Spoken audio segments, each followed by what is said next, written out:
السلام عليكم ورحمة الله. طبعا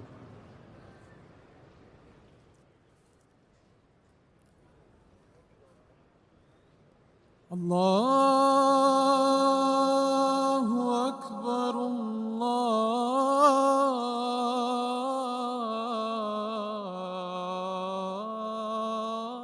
الله أكبر الله أكبر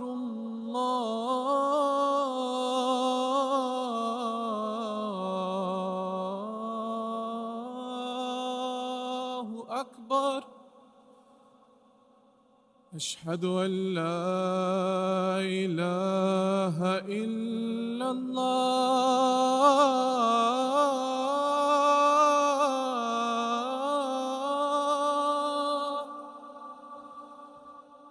أشهد أن لا إله إلا الله.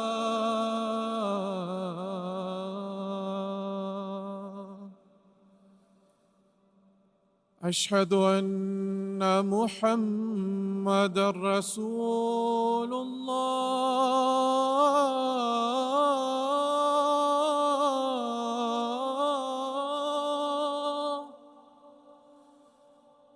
أشهد أن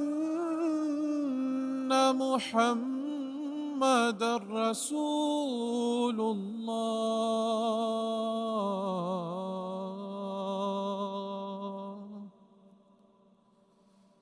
حي على الصلاة.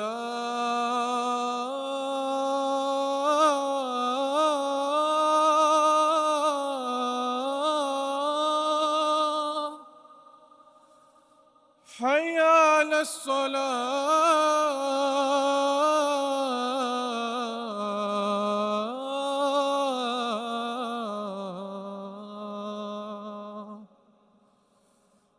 حي على الفلاح.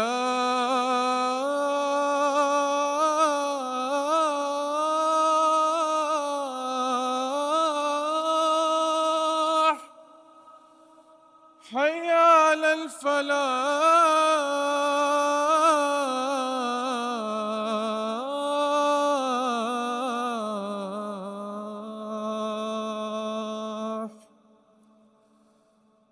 الله أكبر الله أكبر. لا إله إلا الله.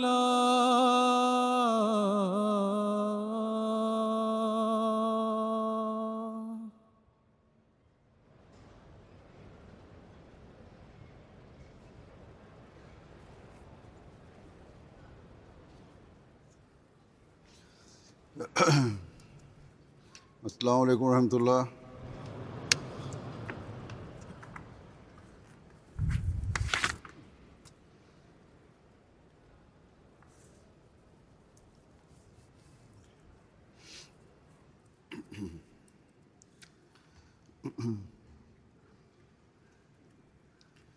أشهد أن لا إله إلا الله وحده لا شريك له وأشهد أن محمدًا عبده ورسوله. أما بعد فأعوذ بالله من الشيطان الرجيم. بسم الله الرحمن الرحيم. الحمد لله رب العالمين. الرحمن الرحيم. مالك يوم الدين. إياك نعبد وإياك نستعين. اهدنا الصراط المستقيم. صراط الذين أنعمت عليهم غير المغضوب عليهم ولا الضالين. حضرت امیرالمومنین خلیفه پنجم مسیح ایده الله تعالی به نصر العزیز پس از تلاوت تشهد تعوذ و سوره فاتحه فرمودند: امروز پس از 4 سال محدودیت جلسه سالانه جماعت احمدیه در آلمان به صورت گسترده برگزار می شود. خداوند متعال به همه حاضران توفیق دهد تا به اهداف جلسه دست یابند. شما نباید صرفاً از این که به شما فرصتی داده شده است تا یک بار دیگر گرد هم بیایید خوشحال شوید و همدیگر را ملاقات کنید، کنار هم بنشینید و بس. در مقابل هدف از برگزاری جلسه بسیار والاست که حضرت مسیح موعود علیه السلام ما را از آن آگاه کردند و با اندوه فراوان بیان کرده‌اند. این است که کسانی که به او بیعت می‌کنند معارف دینی، پیشرفت معنویت، افزایش رابطه و محبت به خداوند متعال، پیروی کامل از پیامبر اکرم صلی الله علیه و آله و سلم و ایجاد رابطه محبت آمیز با حضرت پیامبر اکرم صلی الله علیه و آله و سلم باشند. عشق آنها به دنیا کمرنگ شود و ایمان خود را ارجحیت دهند.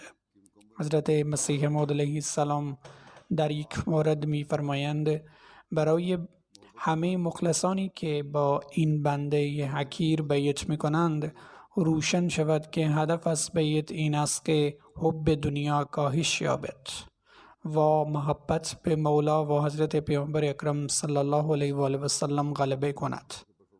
از این رو بیعت کنندگان با حضرت مسیح موعود علیه السلام قبل از هر چیز باید تلاش کنند که تا در زمره عابدین قرار بگیرند که محبت خداوند متعال و رسولش بر آنان چیره شده است. علاوه بر این تک تک گفتار و کردار ما نیز باید این را نشان دهد. امسال 100 سال از تأسیس جماعت احمدیه در آلمان می‌گذرد. اعضای جماعت در آلمان از این بابت بسیار هیجان زده هستند و از این که پس از 100مین سالگرد تأسیس جماعت در آلمان جلسه برگزار می کنند و این جلسه 100 ساله تأسیس جماعت است. خوشحال هستند. بسیاری از مردم خوشحالی خود را ابراز می کنند.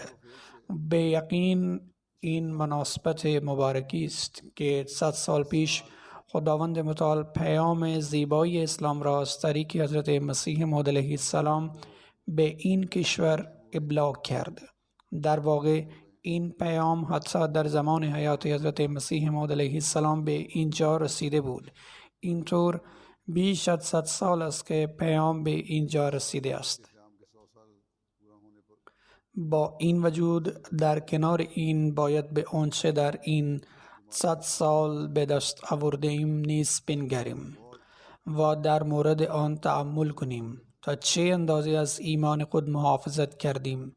زمانی که جماعت در اینجا تأسیس شد تنها چند نفر وجود داشتند. سپس اوضاع پاکستان و جهان تغییر کرد و احمدی‌های زیاد به این کشور آمدند و در اینجا ساکن شدند.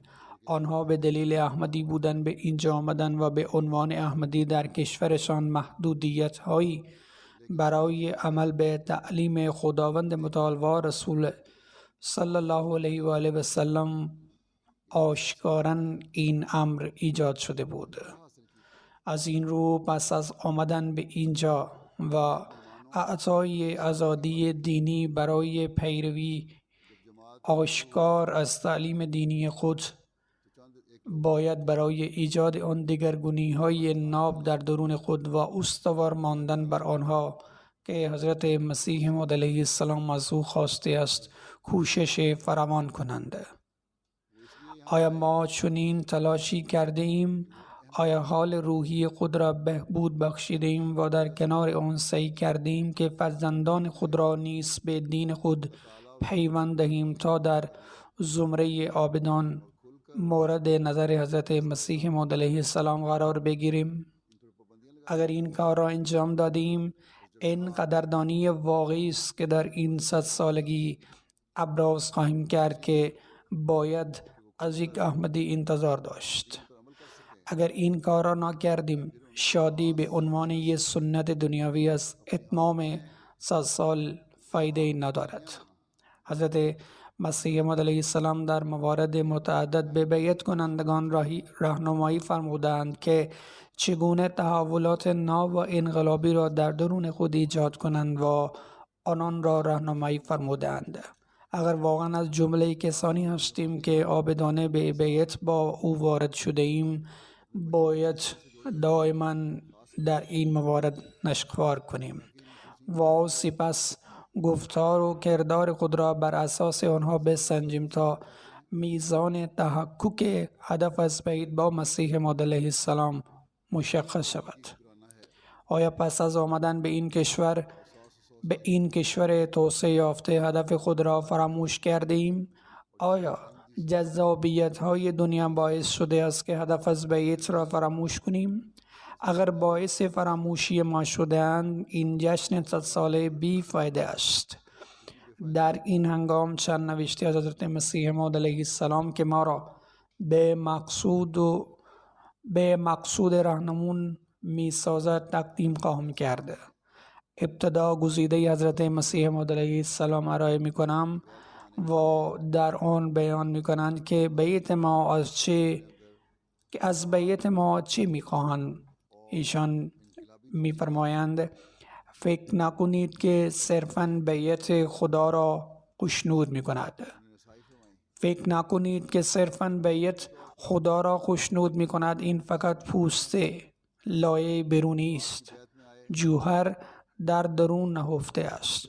قانون طبیعت به طور کلی چنین است که یک لایه بیرونی وجود دارد که جوهر در آن نهفته است. پوست هیچ ارزشی ندارد.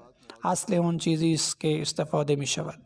عده‌ای هستند که هیچ جواهری در آن باقی نمی ماند و مانند تخم مرغ تو خالی می شوند که زرده یا سفید ندارند و به هیچ وجه قابل استفاده نیستند و به عنوان یک چیز بیهوده دور انداخته می شوند. شاید فقط برای چند دقیقه به عنوان چیزی برای بازی کودکان استفاده شود. کسی که بیعت می کند و ادعای ایمان می کند اما ذات هیچ یک از آن چیزها را در خود ندارد، مانند آن است. او باید بترسد که مبادا مانند یک تخم مرغ تو خالی بلغزد، بیفتد و تیکه تیکه شود و سپس دور انداخته شود.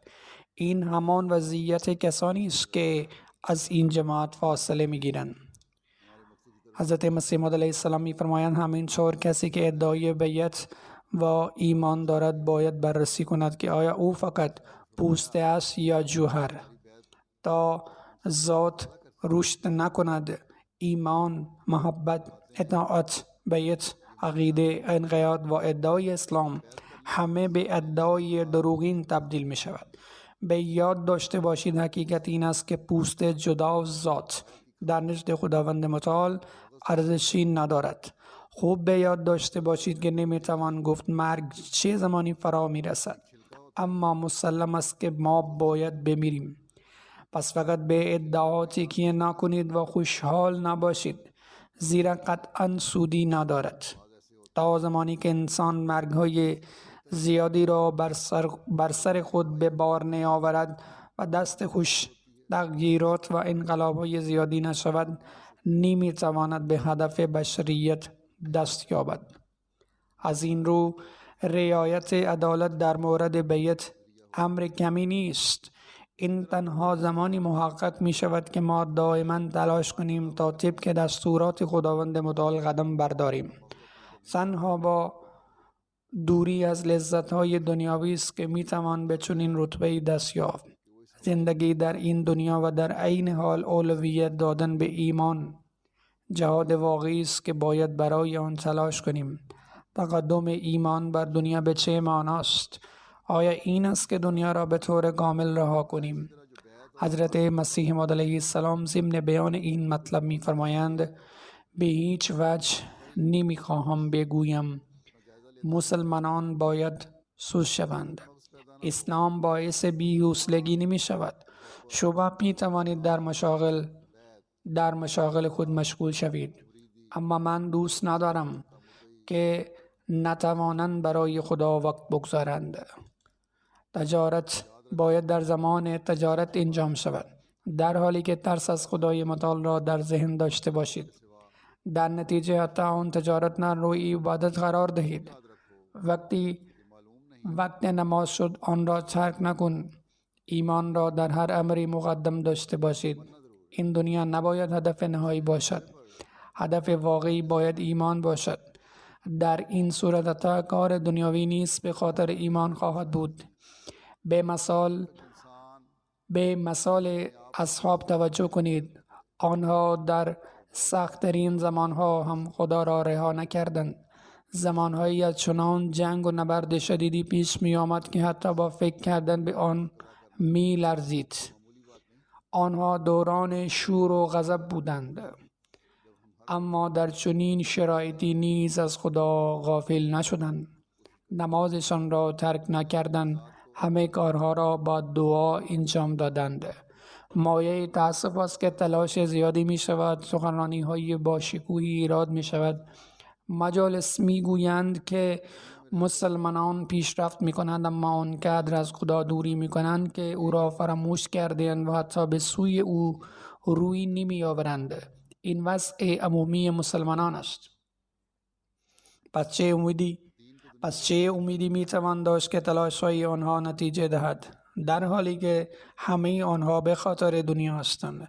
به خاطر داشته باشید که تا لا اله الا الله در دل و رگ انسان درش نکند و نور و حکم اسلام بر تک تک ذرات وجودش احاطه نکند، هرگز موفق نمی شوند. و این یه موضوع حکم شده است. اگر کشورهای غربی را مثال بزنید که بگویید در حال پیشرفت هستند، موضوع آنها کاملا متفاوت است. کتاب به شما داده شده است، همه چیز برای شما روشن شده است. امر آنها جداست و روز حسابشان برای آنهاست. در مورد چگونگی و زمان قضاوت آنها در پیشگاه خداوند متعال پاسخگو خواهند بود و قطعا این امر محقق خواهد شد. اما ممکن است خداوند متعال پس از رحلت آنان این کار را انجام دهد، نه در دنیا. با این حال اگر ادعا کنیم ایمان داریم اما به آن عمل نکنیم، مجازات ما می تواند حتی در این زندگی آغاز شود. این موضوع بسیار نگران کننده است. فرمودند اگر کتاب خدا را ترک کردید و در این دنیا برای شما جهنمی وجود دارد. این چنین است که تقریبا در هر شهر تشکل‌ها و همایش‌هایی برای اطلاع مسلمانان برگزار می شود، اما هیچ دلسوزی به اسلام نمی گوید که قرآن را راهنمای خود قرار دهید یا به آن عمل کنید. اگر چیزی می گویند به آنها توصیه می کنند که انگلیسی بخوانند، کالج بسازند و وکیل شوند. این نشان می دهد که ایمان به خدا دیگر باقی نمی ماند. پس از 10 روز دارویی بی اثر شود. یک پزشک با تجربه آن دارو را رها کرده و در عوض داروی جدیدی را تجویز می کند. در اینجا شکست پشت سر شکست وجود دارد، اما از آن عقب نشینی نمی کنند. اگر خدا نباشد می توانند او را رها کنند و حتی موفق خواهند شد، اما چون خدا وجود دارد ترک او هرگز موفقیتی به همراه نخواهد داشت. آنها می‌خواهند با بی احترامی به او و بی احترامی به کتاب او به موفقیت دست یابند و ملتی را ایجاد کنند، اما هرگز چنین نخواهد شد. غیر مسلمانان از کجا جرأت سوزاندن قرآن کریم را پیدا کردند؟ زیرا ما عملاً از عمل به معارف قرآن دست برداشتیم و این جسارت را پیدا کردند که ما هم آن را مقصریم. مسلمانان مقصرند. حضرت مسیح موعود علیه السلام در ادامه می فرمایند نظر ما عیناً همان است که ظاهر می شود. تنها یک راه برای موفقیت وجود دارد: خدا را بشناسد و به او ایمان زنده داشته باشد. اگر بخواهیم این مطالب را در مجالس اهل دنیا بیان کنیم ما را مسخره می کنند، اما ما به آنها رحم می کنیم، زیرا حیف است که آن مردم آنچه را که ما می بینیم نمی بینند. حضرت مسیح موعود علیه السلام می فرمایند مسلمانان اگر به قرآن عمل نکنند محکوم به هلاکت هستند. بنابراین پس از ادعای مسلمان بودن نمیتوان معیار دوگانه‌ای داشت. وضعیت مسلمانان برای ما عبرت کافی است. آنها اظهار ایمان میکنند اما اعمالشان دنیاوی است که در نتیجه آن این است که به عنوان یک ملت مسلمانان در همه جا در وضعیت بدی هستند. این موضوعی است که نیاز به توجه و نگرانی زیادی دارد. سپس حضرت مسیح موعود علیه السلام ضمن صحبت بیشتر از تقدم ایمان بر جهان در مناسبتی دیگر می فرمایند دقت کنید مردم دو نوع هستند: کسانی هستند که اسلام را میپذیرند و سپس به کار و تجارت دنیاوی مشغول می شوند. شیطان بر آنها غلبه می کند. قصدم این نیست که بگویم تجارت حرام است. این موضوع قبلا نیز توضیح داده شده است. نه، حتی صحابه هم تجارت می کردند، اما ایمان خود را بر دنیا مقدم داشتند. آنان با پذیرش اسلام به چنان معرفتی دست یافتند که دلهایشان پر از یقین شد. به همین دلیل است که هیچ میدانی وجود نداشت که شیطان بتواند آنها را در آن متزلزل کند. از این رو این یک اصل راهنما برای هر احمدی است: هیچ چیز نتوانست آنها را اصحاب را از بیان حق باز دارد. نباید دروغ گفت و ایمان خود را پنهان کرد. حضرت مسیح موعود علیه السلام می فرمایند منظورم از این است که کسانی که برده دنیا می شوند گویی دنیا را می پرستند. شیطان می تواند بر آنها غلبه کند و آنها را کنترل کند. نوع دیگر مردم کسانی هستند که به فکر موفقیت ایمان هستند. این گروه از مردم به قوم الله معروفند، کسانی که بر شیطان و لشکریان او غلبه می کنند. قوم خدا کسانی نیستند که به جنگ دنیاوی بپردازند. قوم خدا کسانی هستند که با خدای متعال پیوند برقرار می کنند، کسانی که بر لشکر شیطان و لشکر او پیروز شدند. از آنجا که مال تجارت است و از طریق تجارت زیاد می شود، خداوند متعال جستجوی ایمان و میل به پیشرفت ایمان را نیز تجارت دانسته است. از این رو می فرماید و هل ادلکم علی تجارت تنجیکم من عذاب الیم، آیا شما را به داد و ستدی راهنمون شوم که شما را از عذاب دردناک می رهاند؟ معامله ایمان چیست؟ حضرت مسیح موعود علیه السلام ادامه می فرمایند بهترین معامله ایمان است که از دردناکترین بلاها نجات می دهد. از این رو به قول خداوند متعال به شما هل ادلکم علی تجارت تنجیکم من عذاب الیم می گویم بیشترین ایمان را به کسانی دارم که از اشتیاق خود برای پیشرفت ایمان کم نمی کنند و اما کسانی این شور و شوق را کم می کنند می ترسم شیطان بر آنها چیره شود. بنابراین هرگز نباید سست شود. از هر چیزی که نمی فهمی و می پرسی تا بر فهمت بیفزایی. سوال کردن ممنوع نیست، حتی ممکن است به عنوان پیشخوان بپرسید. کسی که خواهان پیشرفت فکری است باید قرآن را با دقت فراوان بخواند. هر چیزی را که نمی‌فهمند باید بپرسند. اگر قادر به درک مفاهیم خاصی نیستند باید از دیگران بپرسند و در نتیجه به دیگران منتفع شوند. قرآن کریم اقیانوسی روحانی است و در اعماق آن مروارا دیدهای نایاب و گرانبهای وجود دارند. بنابراین برای دستیابی به معرفت دینی باید به راهنمودهای قرآن کریم دست یافت. تنها قرآن است که میتواند به درستی هدایت کند و این تنها راهی است که میتواند به تقدم ایمان بر جهان راهنمود شود. پس باید تحلیل کنیم که چند نفر از ما قرآن را با دقت میخوانیم، تلاوت میکنیم و در عمل به آن تلاش میکنیم. حضرت مسیح موعود علیه السلام با توجه به این که قرآن کریم به ما عنایات فراوانی کرده است، به همین دلیل باید آن را با دقت و توجه فراوان بخوانیم. می‌فرمایند باید به خاطر داشت که قرآن کریم به کتب آسمانی و انبیای پیشین لطف کرده و تعلیم آنها را که مبتنی بر داستانها بوده به آموزه های مبتنی بر حقایق تبدیل کرده است. من به راستی میگویم که تا قرآن را نخواند هیچ کس نمیتواند تنها به این داستانها و روایتها تکیه کند. تنها قرآن کریم در آن انه لقول فصل و ما هو بالهزل برتری دارد، یعنی سخنی قاطع است و چیز بیهوده‌ای در آن نیست. ترازو و شاهد و نور و درمان و رحمت است. کسانی که قرآن را می‌خوانند و آن را داستانی محض می‌دانند به درستی آن را نخوانده‌اند و با این کار هتک حرمت می‌کنند. جای تعجب نیست که مخالفان ما تا این حد در مخالفت ما فعال شده‌اند.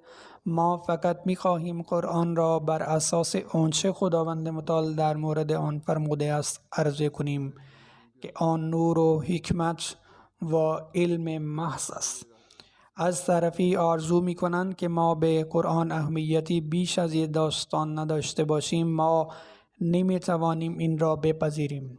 خداوند متعال به فضل خود بر ما آشکار ساخت که قرآن کتابی زنده و روشنگر است. به همین دلیل چرا باید به این مخالفت فکر کنیم؟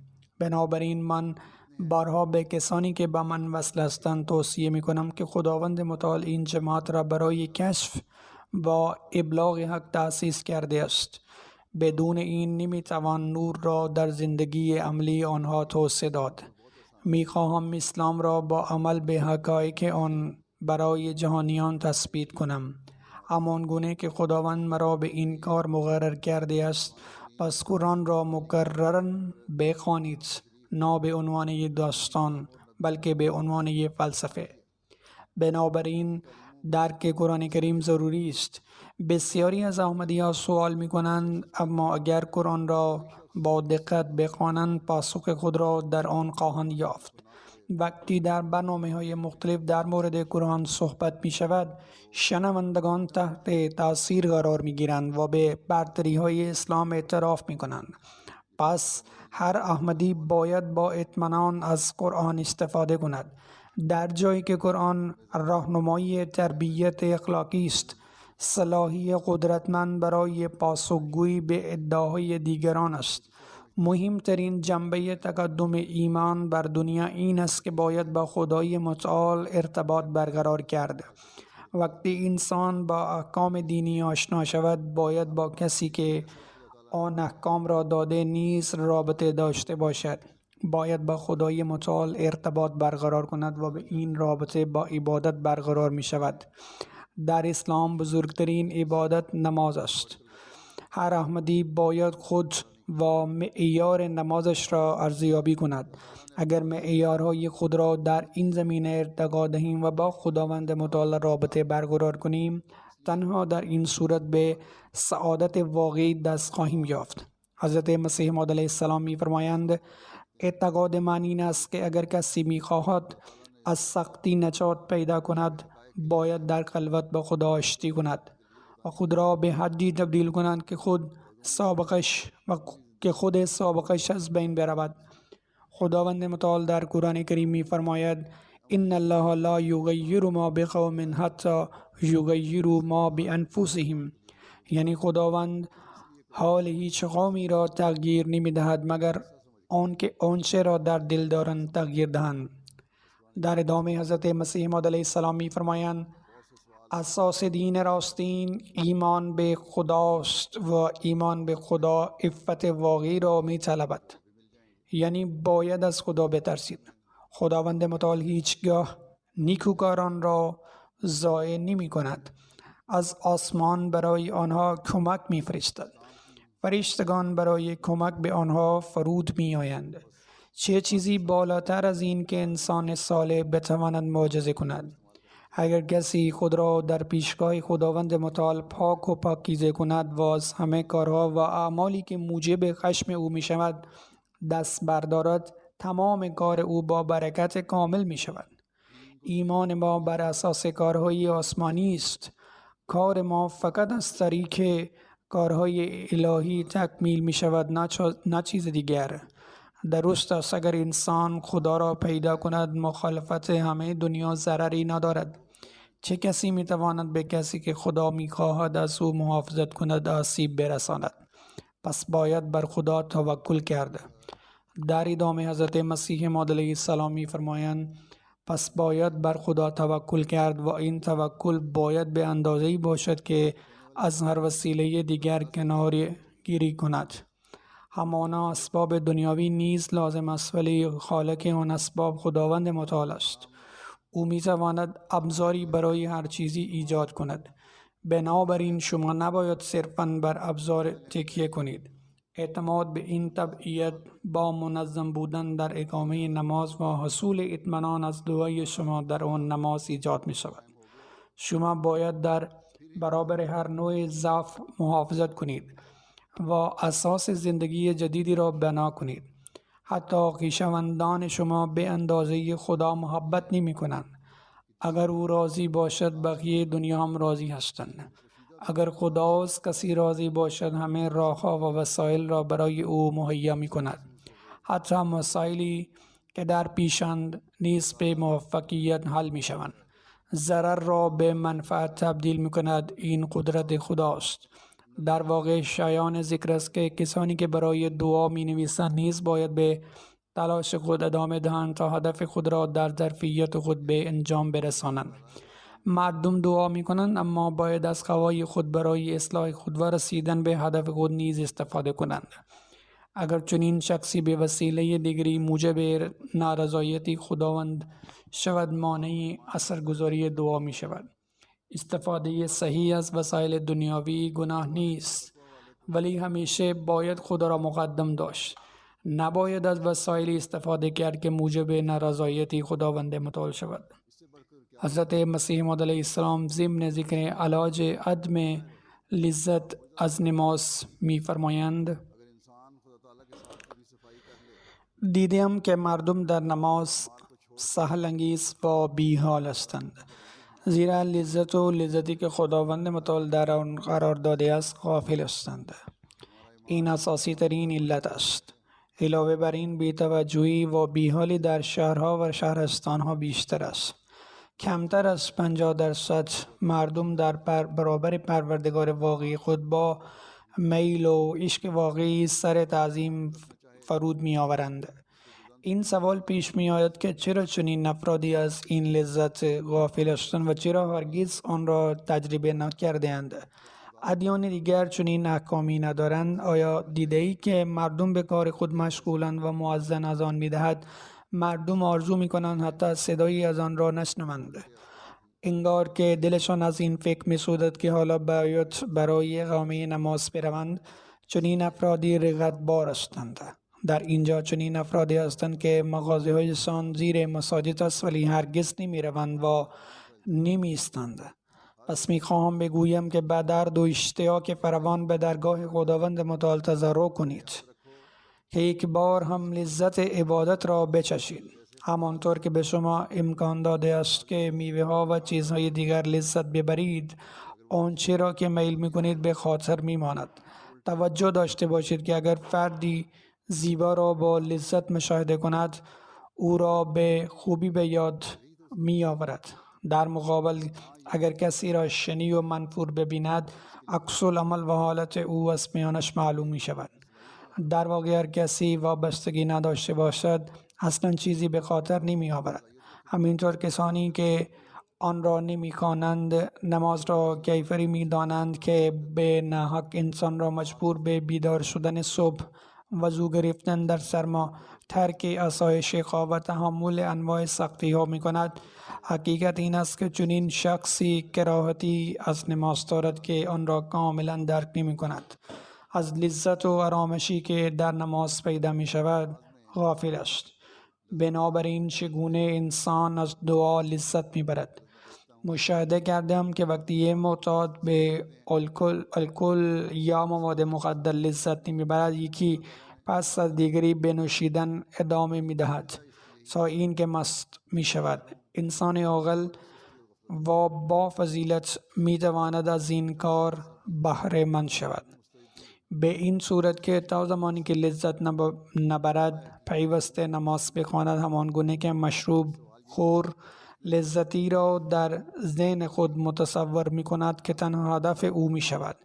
باید ذهن و تمام قوای خود را در جهت کسب لذت در نماز متمرکز کرد. در این صورت حداقل باید دعای پرشور و خالصانه در جستجوی آن لذت با همان میزان درد و بیقراری و استیصال معتاد به مواد مخدر انجام داد. من با صداقت و قاطعیت کامل میگویم که در نتیجه به آن لذت دست خواهد یافت. پس از آن انسان در حال اقامه نماز میتواند منافعی را که میخواهد به دست آورد و کارهای نیک انجام دهد را نیز در نظر داشته باشد. ان الحسنات یذهبن السیئات، یعنی اعمال نیک کارهای بد را از بین میبرد. پس در حال نماز باید این لذت و این کارهای نیک را در دل خود نگه داشت و دعا کرد که بتواند مانند راستگویان و نیکوکاران دعا کند. خداوند ان الحسنات یذهبن السیئات را فرموده است، یعنی اعمال نیک کارهای بد را از بین میبرد. در مثال دیگر خداوند متعال میفرماید که نماز از زشتی‌ها و بدیهای آشکار محافظت میکند. با این حال همانطور که مشاهده میکنیم چرا برخی با وجود این که نماز میکنند باز هم مرتکب بدی میشوند؟ جواب این است که هرچند نماز میکنند اما با جان و اخلاص و روح این کار نمی کنند. در عوض سرشان را به عنوان یک رسمی عادت خم می کنند. روحشان مرده است.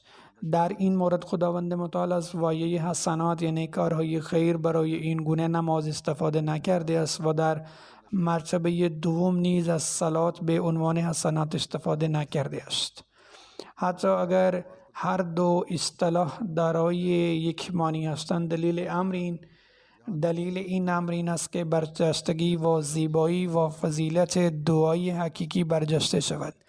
به عبارت دیگر تنها چنین دعایی که روح اخلاص در آن جاری باشد و بتواند فیض الهی را به دست آورد میتواند شر را از خود دور کند. دعای این معیار مسلما شر را از بین میبرد. نماز صرفا نشستن و قیام نیست. مغز و روح نماز دعاست که مایه لذت و حظ است.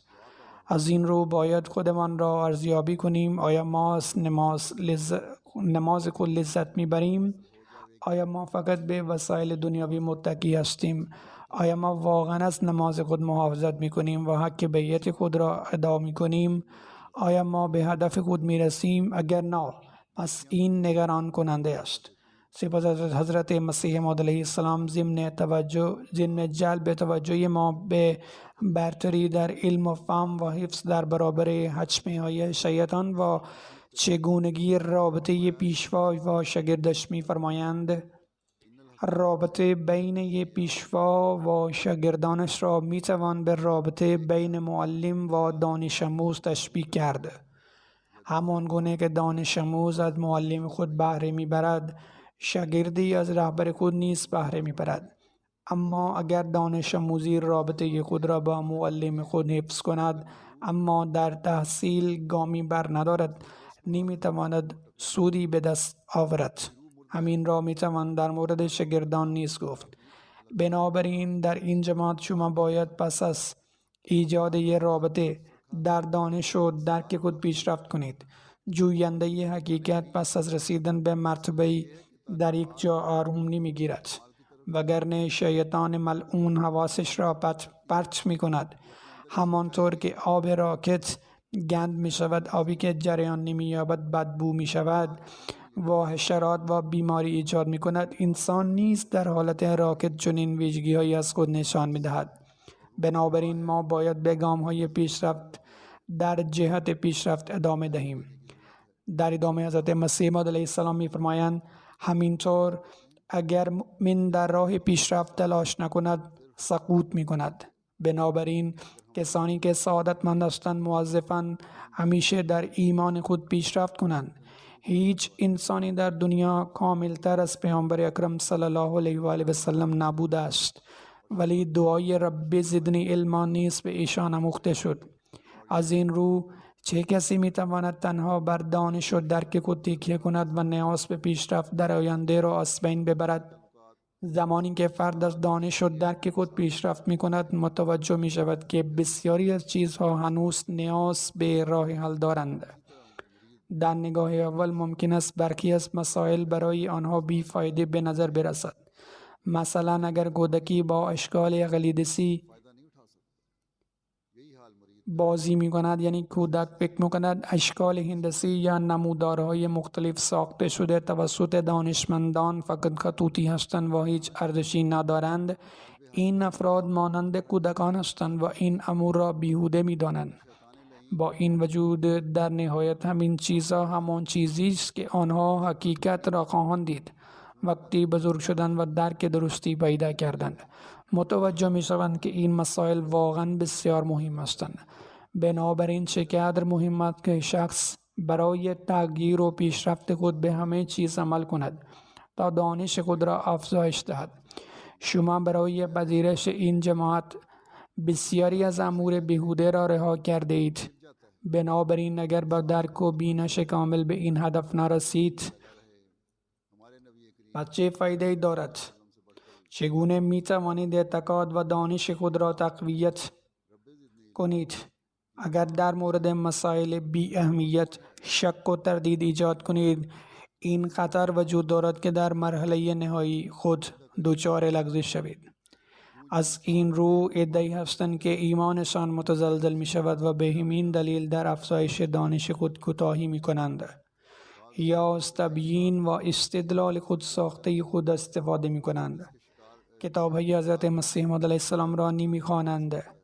اگر به معرفت دینی خود توجه کنیم ایمان خود را به وجود خداوند متعال نیز توسعه خواهیم داد.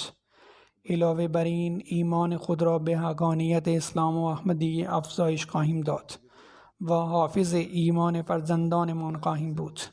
بنابراین باید توجه زیادی به این موضوع داشت.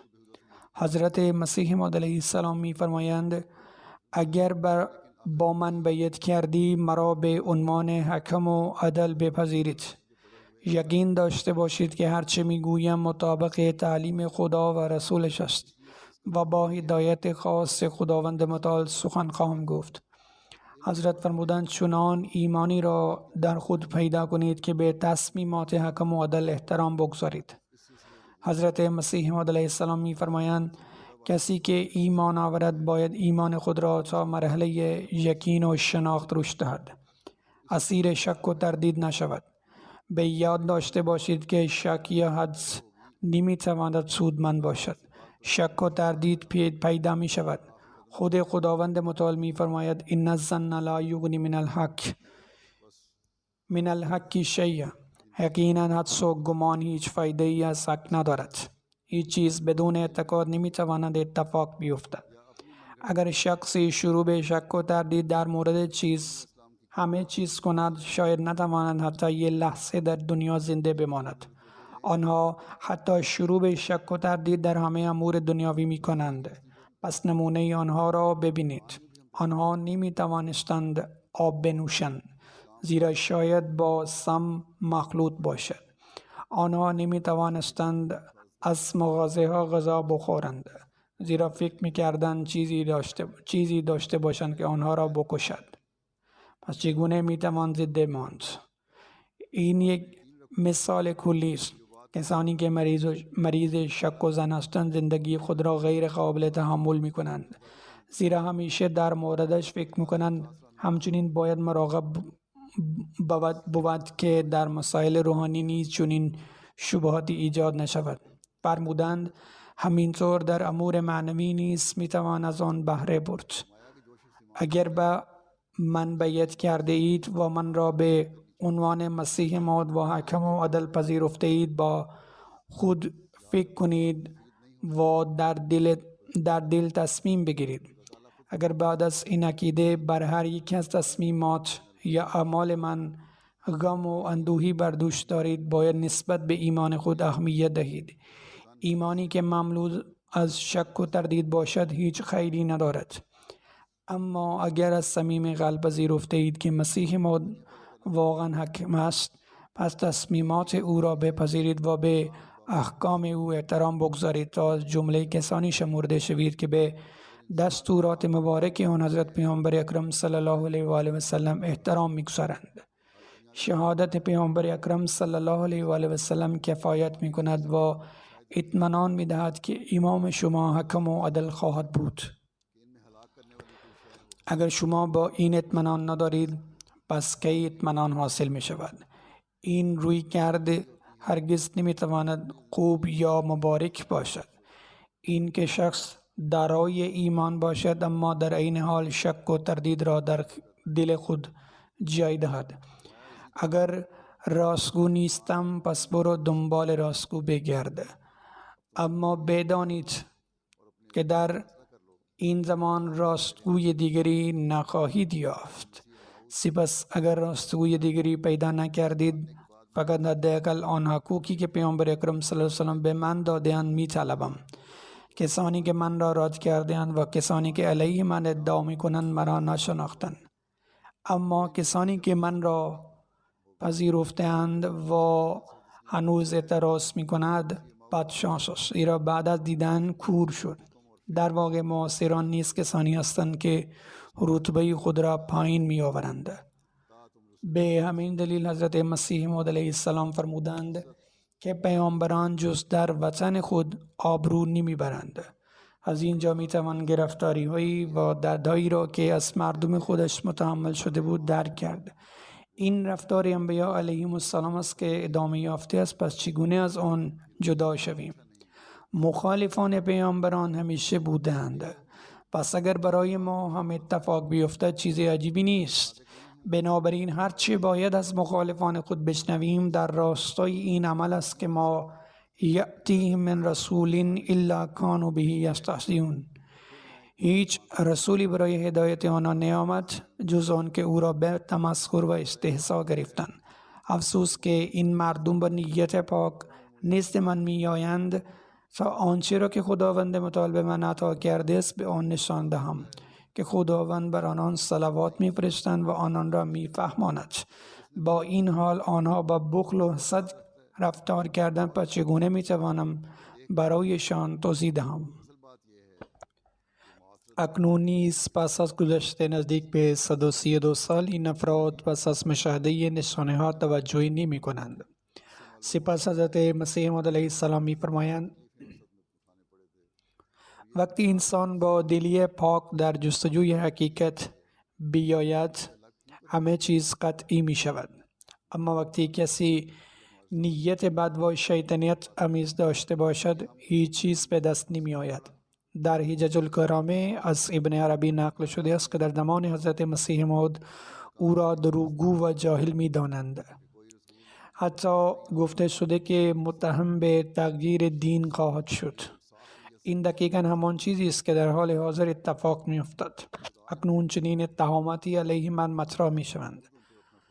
تنها زمانی می توان از چنین شبهاتی نجات یافت که کتاب تفاسیر خود را بپوشانند و در این که آیا این حقیقت است یا نه تأمل کنند. البته برخی از امور خارج از فهم است، اما مؤمنان به پیامبران و اندیشه نیک و صبر و اراده منتظرند تا زمانی فرا رسد که خداوند متعال حقیقت را برای آن آشکار سازد. در زمان پیامبر اکرم صلی الله علیه و آله و سلم اصحاب از ایشان سوال می کردند، بلکه منتظر می ماندند تا کسی سوال را مطرح کند و از آن بهره مند شوند. در غیر این صورت بی صدا و ساکت می نشستند و جرأت سوال نمی کردند. به نظر من این درست و بهترین راه برای نشان دادن ادب است. کسی که آداب پیامبر اکرم صلی الله علیه وسلم را نفهمد و آن را نپذیرد می‌ترسم هلاک شود. حضرت مسیح موعود علیه السلام در مجالس خود از مسائل مربوط به عصر خود سخن می‌گفت. امروزه مردم پس از خواندن کتاب‌های او و شنیدن براهین او همین نکات را مطرح می‌کنند و می‌گویند اینها آداب پیامبر اکرم صلی الله علیه و آله و سلم را نمی‌فهمند و می‌ترسم نابود شوند. بنابراین از بدبختی خودشان است که مسلمانان برای شنیدن و درک این پیام بهانه‌های بزرگی می‌آورند و حال وخیم آنها حتی توجه آنها به سمت مبذول نمی‌کنند که ببینند چرا به این وضعیت وخیم دچار شده‌اند و به عنوان یک ملت به کدام سمت می‌روند. همین زمان است که پیشگویی‌های حضرت مسیح حضرت پیامبر اکرم صلی الله علیه وسلم در حال تحقق است. پس حداقل آن موعود را تلاش کنند. حضرت مسیح موعود علیه السلام فرمودند اگر من نیستم باید شخص دیگری باشد، ولی شما دیگری را نخواهید یافت. مردم با غوطه‌ور شدن در امور دنیاوی از این امر غافل می شوند. با این حال این وظیفه ماست که همچنان به تلاش برای نجات آنها و رساندن پیام حضرت مسیح موعود علیه السلام به تک تک افراد ادامه دهیم. ما قرار نیست پیام را فقط به مسلمانان برسانیم. در واقع باید آن را به تک تک افراد بدون در نظر گرفتن این که به کدام دین تعلق دارند و حتی کسانی که اصلا به هیچ دینی اعتقاد ندارند برسانیم. ما کارهای زیادی داریم که هنوز باقی مانده است. با وجود گذشته 100 سال از تأسیس جماعت احمدیه در آلمان ما نتوانستیم پیام اسلام را به مردم آلمان برسانیم. بنابراین ما باید از این جنبه نیز تأمل کنیم. حضرت مسیح موعود علیه السلام ضمن جلب توجه ما به ابلاغ پیام اسلام و تبلیغ می‌فرمایند در حال حاضر دو وظیفه مهم در پیش دارم. اول این که پیام من برای اعراب تبلیغ شود. ثانیاً این پیام به طور کامل بدون هیچ گونه تردیدی به مردم اروپا منتقل شود. اعراب از این جهت مهم هستند که در باطن حق دارند و شاید بخش بزرگی از آنها ندانند که خداوند یک سلسله الهی تأسیس کرده است. امروز نیز چنین است که پیام ما به هیچ عرب نرسیده است. هرچند تلاش‌ها در این زمینه نسبت به زمانهای گذشته بسیار افزایش یافته است، وقتی هم رسیده است. به خاطر مخالفانی است که به خاطر تمسخر نام حضرت مسیح موعود علیه السلام به ما برچسب قادیانی میزنند و از این طریق ما را در دنیا و قوم خود معرفی میکنند و همه را به مردم میگویند انواع دروغ و باطل در مورد حضرت مسیح موعود علیه السلام. آنها فقط از منظر خود پیام را منتقل کرده اند. اگر ما معرفی شده ایم از طریق مخالفان ما است، اما پیام خود را به اندازه کافی معرفی نکردیم. به هر حال حضرت مسیح موعود علیه السلام ادامه می‌دهند و می‌فرمایند این وظیفه ماست که این پیام را به آنها برسانیم و اگر این کار را نکنیم مرتکب گناه خواهیم شد. همینطور مردم اروپا نیز سزاوار این هستند که بدانند کجا اشتباه کرده‌اند. آنها مردی را خدایی قرار داده‌اند و بنابراین از خدای واقعی فاصله گرفته‌اند. وضعیت اروپا واقعا انعکاسی از موارد زیر است. به زمین متمایل شد. اقلادا الا الارض. عموما مردم به غیر از امور دنیاوی دغدغه دیگری ندارند. برخی از مردم ما به ویژه جوانان تحت تاثیر پیشرفت مادی خود قرار می‌گیرند. با این حال نیازی به تحت تاثیر قرار گرفتن نیست. در واقع آنها باید به آنها اطلاع دهند که راهی که در آن قرار دارند آنها را به سمت نابودی میبرد. ما باید آنها را موعظه کنیم. در ادامه حضرت مسیح موعود علیه السلام می‌فرمایند همه نوع اختراعات و پیشرفت‌ها در حال تولید هستند، یعنی در کشورهای غربی و کشورهای توسعه یافته. با این حال نباید غافلگیر شد که اروپا همچنان به پیشرفت در هنر و علوم جهانی ادامه می‌دهد. نباید صرفاً از پیشرفت مادی متأثر شد. این یک امر اصولی است که وقتی درهای علم بهشتی به روی قوم بسته می شود افکارشان حول مسائل زمینی میچرخد. هرگز چنین نبوده است که پیامبران بیایند و سپس ماشین‌های جدیدی طراحی کنند یا تلاش و مجاهدات آنها صرفاً تولید اختراعات دنیاوی شود.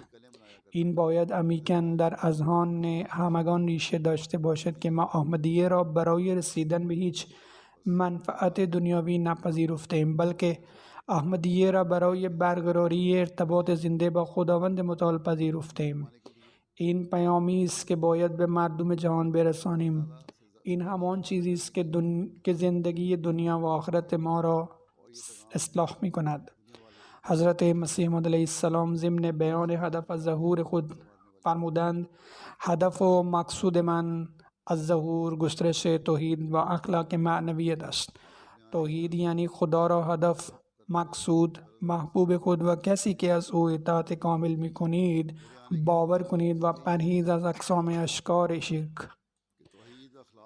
و اشکال لطیفتر مانند تمسک به وسایل دنیاوی و نیز خودداری از داشتن نوعی اهمیت. نباید اجازه داد شرک در قالب نفس خود ظاهر شود. نباید حتی به یک شکل ظریف شرک افراد کرد. این معنای توحید است. با این حال در حال حاضر جهان در دام تلاش‌های دنیاوی است. در رابطه با اخلاق این به این معناست که تمام قوای انسان باید در مناسبت با زمان مناسب اعمال شود. نباید این طور باشد که یک قوه خاص را کاملا کنار بگذارد و یک قوه دیگر را زیاد روی کند. مثلا اگر دست او را کاملا قطع کند، آیا می تواند از طریق آن کار خیری انجام دهد؟ قطعا نه. در واقع اخلاق صحیح و کامل آن است که انسان در مناسبت خود توانایی هایی که خداوند متعال به آنها داده است به گونه‌ای به کار گیرد که از هر گونه افراط و تفرید دور باشد. یکی از شکل‌های افراطی این است که اگر فردی حس بویایی قوی داشته باشد ممکن است از این رنج ببرد و باعث ناراحتی او می شود. برخی از افراد هستند که حس بویایی آنها به شدت تیز است و در نتیجه دچار سردرد می شوند. به طور مشابه بوهای وجود دارند که می توانند انواع مختلفی از بیماری ها را ایجاد کنند. پس باید دعا کرد که خداوند متعال به او توفیق دهد که در حالت متعادل بماند و او را از هر نوع بیماری از جمله بیماری های روحی حفظ کند. حضرت مسیح موعود علیه السلام می فرمایند: سر دیگر افراط این است که حواس فرد کاملا از کار می افتد. حالت متعادل این است که حواس انسان در زمان و موقعیت مناسب خود عمل کند و این حالتی است که در آن اخلاق فرد به صفات اخلاقی واقعی تبدیل می شود و من آمده‌ام این کار را ثابت کنم. باید راه اعتدال را در پیش گرفت و برای رسیدن به اخلاق عالی که اسلام دستور داده است کوشید. در ادامه حضرت مسیح موعود علیه السلام می فرمایند: معنویت یعنی نشانه ها و نشانه هایی که برای برقراری رابطه واقعی با خداوند متعال پدید می آید. تا زمانی که این حالت به دست نیامده نمی توان درک درستی داشت، اما هدف واقعی او این است. از این رو این اعمال در صورت انجام ما را به مؤمنان واقعی تبدیل می کند. پس باید خودمان را تحلیل کنیم و ببینیم به این معیار رسیده ایم یا نه. آرزو و هدف نهایی ما و محبوب تر از همه باید خداوند متعال باشد. اگر اینطور نیست پس ما در مرحله نسبتاً ضعیفتری از ایمان خود هستیم. بنابراین ما باید به اعمال خود فکر کنیم. در مقایسه با خداوند متعال هر آرزوی دنیاوی ما ناچیز می شود و نیازی به آن نیست. اگر اینطور باشد حق مساجد را هم ادا می کنیم. علاوه بر این اگر ما در حال ساختن مساجد هستیم باید نگران این باشیم که چگونه آنها را آباد کنیم. پس هر احمدی باید به این فکر کند که چقدر به توحید علاقه و اشتیاق دارد. همین گونه هر احمدی باید بهترین اخلاق را به نمایش بگذارد. همین اخلاق عالی است که به عنوان وسیله عالی برای تبلیغ پیام ما عمل می کند و از این طریق می توانیم بیعت خود را با حضرت مسیح موعود علیه السلام به حق عمل کنیم. در افتتاحیه های مسجدی که شرکت میکنم آن دسته از افرادی که به احمدی ها آشنا هستند میگویند احمدی ها اخلاقی خوبی دارند، اما من یک کاستی دیدم با وجود این اخلاق خوب آنها را به راستی با اسلام احمدی آشنا نمی کنند. اگر آن را به درستی به آنها معرفی کنیم می توانیم به سخنان حضرت مسیح موعود علیه السلام مبنی بر تبلیغ پیام احمدیه اسلام راستین به مردم اروپا و این کشور جامعه عمل بپوشانیم. همینطور ما نیز باید اخلاق عالی را بین خود به نمایش بگذاریم. این فقط برای دیگران نیست. نباید اینطور باشد که با دیگران برخورد عالی داشته باشد ولی در خانه خود و اطرافیان یک فساد برپا باشد. بنابراین اینها مواردی است که ما باید در خصوص اخلاق و رفتار عالی در نظر داشته باشیم.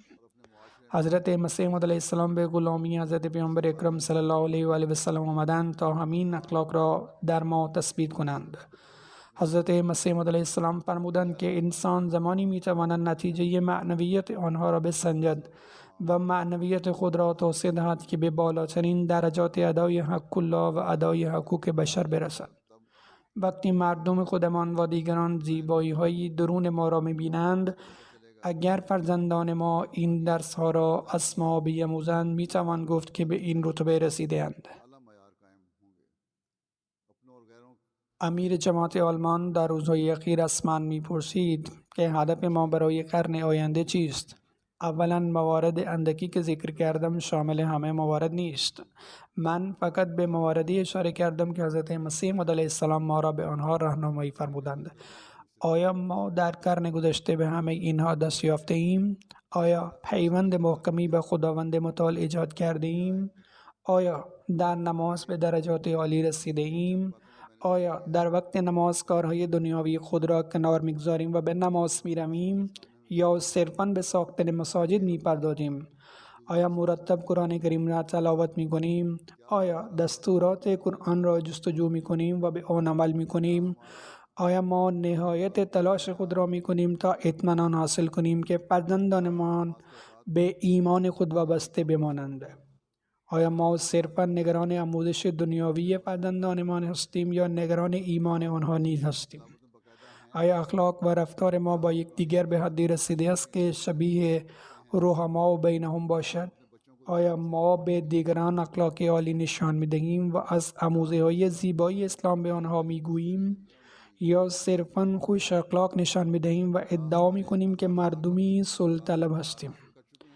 خیلی وقتها که فرصت خطاب به مهمانان خارجی را دارم بسیاری از آنها میگویند که برای اولین بار است که آموزه‌های زیبای اسلام را میشنوند. از اینجا معلوم می شود که شما از معاشرت و اخلاق خود برای تبلیغ پیام اسلام استفاده نمی کنید. اگر مردم به درستی با اسلام آشنا نشوند توزیع صدها هزار بروشرها چه فایده‌ای دارد؟ پس ابتدا باید خودمان را بسنجیم تا در ادای حق الله و احقاق حقوق بشر در کجا هستیم.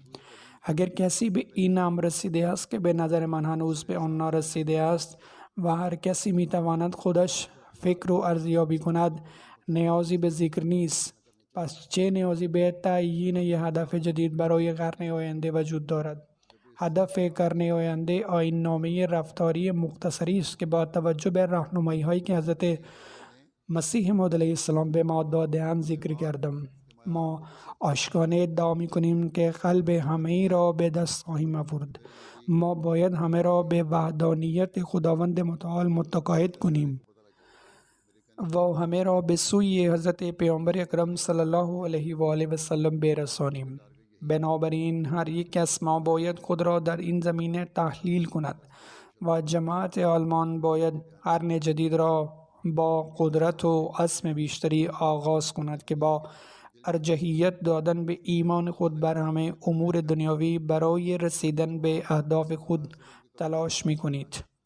به فرزندان و نسل‌هایتان نصیحت می کنید و همچنین تربیت اخلاقی آنها را تضمین می کنید، به گونه‌ای که این اشتیاق برای ایجاد ارتباط با خداوند متعال از نسلی به نسل دیگر منتقل شود. خداوند به ما توفیق دهد که این کار را انجام دهیم. اور اپنی اولادوں اور نسلوں کو بھی نصیحت کرتے رہیں گے.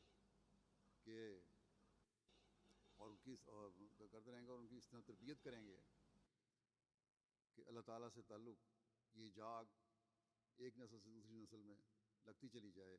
अल्लाह ताला हमें इसकी तौफीक अता फरमाए।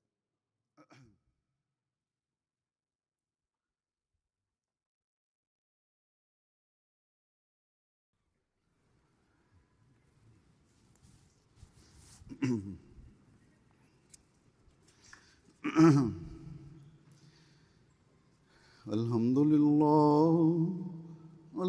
لله نحمده ونستعينه ونستغفره ونؤمن به ونتوكل عليه ونعوذ بالله من شرور أنفسنا ومن سيئات أعمالنا من يهده الله فلا مضل له ومن يضلل فلا هادي له ونشهد أن لا إله إلا الله ونشهد أن محمدا عبده ورسوله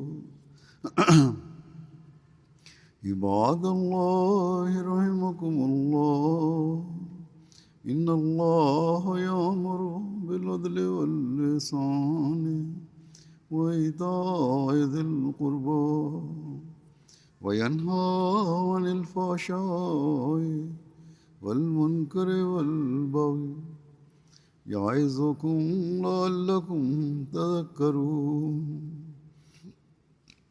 اذكروا الله يذكركم وادعوه يستجب لكم ولذكر الله أكبر